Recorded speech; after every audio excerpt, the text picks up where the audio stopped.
Hi everyone, it's me Rahul. Welcome to mentor effects YouTube channel. So നമ്മൾ ഇന്ന് ഞാൻ രാവിലെ നമ്മുടെ ഗ്രൂപ്പിൽ ഇടുന്നുണ്ടായിരുന്നു, നിഫ്റ്റി ഒരു ഗ്യാപ്പ് അപ്പിൽ ഓപ്പൺ ചെയ്യുന്നെങ്കിൽ നമ്മൾ എന്ത് ചെയ്യണം, ബൈ ഓൺ ദി ഡിപ്പ് ചെയ്യണം. സോ ഇതായിരുന്നു എൻ്റെ ട്രേഡ്. ഞാൻ ബൈ ഓൺ ദി ഡിപ്പ് ചെയ്തിട്ടുണ്ടായിരുന്നു. കാരണം ഫസ്റ്റ് ക്യാൻഡിലെ ലോ ബ്രേക്ക് ചെയ്തിട്ടുണ്ടായിരുന്നില്ല. ബട്ട് ഫസ്റ്റ് ക്യാൻഡിലെ ലോ ഇവിടെ ഒരു ലിക്വിഡിറ്റി, ഒരു ലിക്വിഡിറ്റി സ്വീപ്പ് ഇവിടെ ഉണ്ടായിരുന്നു. ഇവിടുന്ന് മാർക്കറ്റിനെ മുകളിലോട്ട് പുഷ് ചെയ്തവരുടെ ലിക്വിഡിറ്റി എടുക്കാൻ ഞാൻ വെയിറ്റ് ചെയ്യുന്നുണ്ടായിരുന്നു. സോ ഞാൻ എടുത്ത് കളഞ്ഞു, മാറ്റിത്തരാം. സോ ഈ ക്യാൻഡിൽ നിങ്ങൾ നോക്കിയാൽ അറിയാം, ഈ ഒരു ഡോജി ക്യാൻഡിൽ, ഈ ഒരു ഡ്രാഗൺ ഡോജി. സോ ഇതിൻ്റെ ലോ സ്വീപ്പ് ചെയ്ത സമയത്ത് ഞാൻ ഇതിൻ്റെ മുകളിൽ എൻട്രി എടുത്തിട്ടുണ്ടായിരുന്നു. അതിൻ്റെ താഴെ സ്റ്റോപ്പ് ലോസ് വെച്ചിട്ടുണ്ടായിരുന്നു. അതിൻ്റെ ഫസ്റ്റ് ടാർഗറ്റായിട്ട് ഡേ ഹൈ വെച്ചിട്ടുണ്ടായിരുന്നു. ഓക്കെ, സോ നിങ്ങൾ നോക്കിയാൽ അറിയാം, ഡേ ഹൈ വരെ മാർക്കറ്റ് പോയിട്ടുണ്ട്. ഡേ ഹൈ വരെ എന്നിട്ട് അവിടുന്ന് മാർക്കറ്റ് വീഴ ചെയ്തിട്ടുണ്ടായിരുന്നു. സോ ഇതിൻ്റെ നിങ്ങൾ ഓപ്ഷൻ ചാർട്ട് എടുത്തു കഴിഞ്ഞാൽ നിങ്ങൾക്ക് കറക്റ്റ് മനസ്സിലാവും. ഇതിൻ്റെ ഡേ ഹൈ മാർക്കറ്റ് സ്വീപ്പ് ചെയ്തിട്ട് മാർക്കറ്റ് താഴോട്ട് വീഴുക ചെയ്തിട്ടുണ്ടായിരുന്നു. സോ മാർക്കറ്റ് ഈ വീഴുന്ന സമയത്ത് ഞാനൊരു ട്രെൻഡ് ലൈൻ ഇവിടെ വരച്ചിട്ട് ഞാൻ ഗ്രൂപ്പിൽ അപ്ഡേറ്റ് ചെയ്തിട്ടുണ്ടായിരുന്നു. ഈ ട്രെൻഡ് ലൈൻ ബ്രേക്ക് ചെയ്താൽ മാർക്കറ്റ് ഇവിടം വരെ പോകുമെന്ന് രാവിലെ തന്നെ ഞാൻ പറഞ്ഞിട്ടുണ്ടായിരുന്നു. ഇവിടം വരെ പോകും.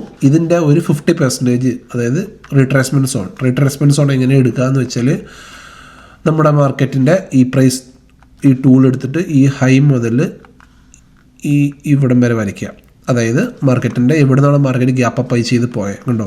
സോ ഇവിടെ വരച്ച് കഴിയുമ്പം നമുക്ക് കറക്റ്റ് ഇവിടെ വെച്ചിട്ട് ഇതിനെ എക്സ്റ്റെൻഡ് ചെയ്താൽ നമുക്കറിയാം കറക്റ്റ് മാർക്കറ്റ് എവിടെ വരെ വന്നിട്ടുണ്ട്. അതിൻ്റെ ഇക്വിലിബ്രിയം സോൺ വരെ വന്നിട്ടുണ്ട്. അതായത് അതിൻ്റെ ഇക്വിലിബ്രിയം സോൺ എന്ന് പറഞ്ഞാൽ സ്മാർട്ട് മണി കൺസെപ്റ്റിലുള്ള ഒരു കൺസെപ്റ്റാണ്. സോ നമ്മുടെ കോഴ്സിലൊക്കെ ഉള്ളത്.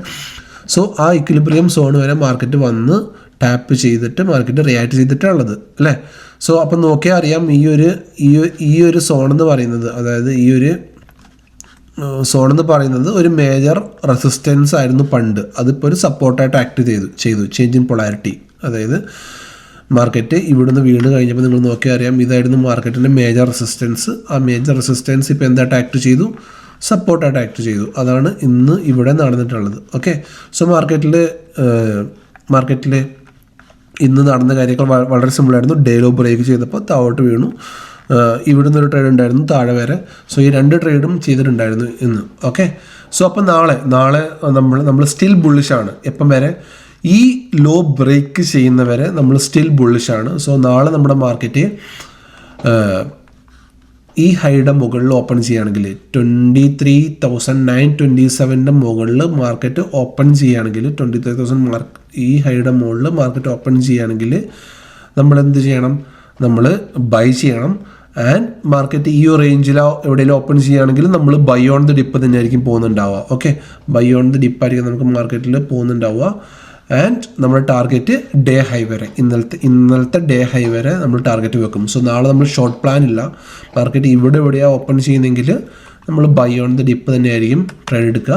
അതല്ല, ഇതിൻ്റെ മുകളിൽ കയറി മാർക്കറ്റ് ഓപ്പൺ ഗ്യാപ്പിൽ ഓപ്പൺ ചെയ്യുന്നെങ്കിൽ, മാർക്കറ്റ് ഇവിടെ സസ്റ്റെയിൻ ചെയ്യുന്നുണ്ടെങ്കിൽ വീണ്ടും നമുക്ക് ഇവിടുന്ന് ബൈ തന്നെയായിരിക്കും പോവുക. കാരണം ഈ ഒരു ഏരിയ മാർക്കറ്റിൻ്റെ ക്രൂഷ്യൽ ഏരിയ ആണ്. കാരണം നമ്മൾ താഴെ ഇവിടെ മാർക്കറ്റ് ചെയ്ത പോലെ ചിലപ്പം ഒരുപാട് ദിവസം, ചിലപ്പം 1 വീക്കൊക്കെ ഈ ഒരു ഏരിയയിൽ കിടന്നിട്ട് വേണം മാർക്കറ്റ് മുകളിലോട്ട് മൂവ് ചെയ്യാൻ. സോ നമ്മളിവിടുന്ന് വേറെ കാര്യം കൂടെ നമ്മൾ നോക്കേണ്ടത്, നമുക്ക് OA ചാർട്ട് നോക്കിക്കഴിഞ്ഞാൽ 24,000 is A major resistance. 24,000 major resistance ആണ്.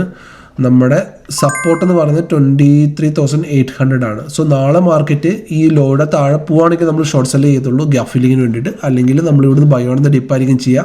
പിന്നെ നാളെ ഓർത്ത് വെച്ചേക്കണം, നാളെ നമ്മുടെ ഇതാണ് എക്സ്പയറി ആണ്. ഓക്കെ, എക്സ്പയറി ഡേ ആയതുകൊണ്ട് തന്നെ നാളെ നോക്കി വേണം ട്രേഡ് ചെയ്യാൻ. അൺവാണ്ടഡ് രാവിലെ മാർക്കറ്റ് ഓപ്പൺ ചെയ്യുമ്പോൾ ട്രേഡ് എടുത്തു കഴിഞ്ഞാൽ ലോസ് വരാനുള്ള ചാൻസ് കൂടുതലായിരിക്കും. ഓക്കെ, സോ നമ്മൾ ഈ ലോ ബ്രേക്ക് ചെയ്താൽ ഈ ലോ വരെ ട്രേഡ് ചെയ്യും. ബട്ട് നാളെ മാർക്കറ്റ് ഓപ്പൺ ചെയ്യുന്നത് ഐ തിങ്ക് ഗ്യാപ്പ് തന്നെയാണ്. ഗ്യാപ്പ് ആണെങ്കിൽ ഇതിൻ്റെ മുകളിൽ ഹോൾഡ് ചെയ്യുന്നുണ്ടെങ്കിൽ നമ്മൾ മുകളിലോട്ട് തന്നെയായിരിക്കും. ഈ ഒരു ഏരിയയിലൊക്കെ ആണെങ്കിൽ മാർക്കറ്റ് താഴെ വരട്ടെ, വീണ്ടും നമുക്ക് ബൈ ഓൺ ദി ഡിപ്പ് ചെയ്യാം. Okay, so buy on the dip അല്ലെങ്കിൽ അബോവ് 23,900 മുകളിൽ നമ്മൾ ഡേ ഹൈ വരെ, ഇവിടുന്ന് ഒറ്റ സ്ട്രക്ചറിൽ ഡേ ഹൈ വരെ നമ്മൾ ബ്രേക്ക്ഔട്ട് ട്രേഡ് ചെയ്യുക. ഓക്കെ, ഇതാണ് നാളത്തെ plan. Above 23,900 buy, below buy on the dip. Notes നാളെ സെല്ല് ചെയ്യത്തില്ല. ഓക്കെ, നാളെ ഞാൻ സെല്ല് ചെയ്തില്ല. നാളെ ബൈ ഓൺ ദ ഡിപ്പ് അല്ലെങ്കിൽ ബ്രേക്ക്ഔട്ട് ബൈ, ഇതാണ് നാളെ. കാരണം മാർക്കറ്റിൻ്റെ ട്രെൻഡ് സ്റ്റിൽ ബുള്ളിഷാണ്. അത് ബിയറിഷ് ആകുന്നവരെ ട്രെൻഡിനൊപ്പം ട്രേഡ് ചെയ്യത്തുള്ളൂ. ഓക്കെ, സോ നമുക്ക് ജസ്റ്റ് പോയിട്ട് ഡേ ക്യാൻഡിൽ എന്താണെന്ന് നോക്കാം. Day candle I think day candle ഒരു ബിയറിഷ് ക്യാൻഡിലാണ് വന്നിട്ടുള്ളത് ഡേ ക്യാൻഡിലിൽ.